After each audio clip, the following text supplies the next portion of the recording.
मगर मोमिनों के सीनों से कैसे निकालोगे? अगर जिक्र अहले बैत से कुछ शिया होता है तो फिर हिम्मत करो, आगे बढ़ो।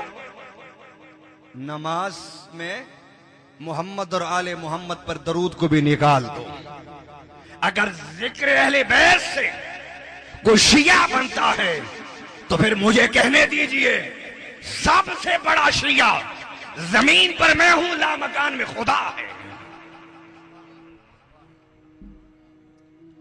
वही कहता है ना कि मेरे हबीब पर और उसकी आल पर दरूद पढ़ो। नमाज में अपने जिक्र के साथ, अपने हबीब के जिक्र के साथ अहले बैत का जिक्र भी जोड़ दिया। क्या मतलब? कि मेरा जिक्र कबूल नहीं जब तक मेरे हबीब का जिक्र ना हो, और मेरे हबीब का जिक्र भी, सीरत भी, सुन्नतें भी कबूल नहीं जब तक मेरे हबीब की आल का जिक्र ना हो।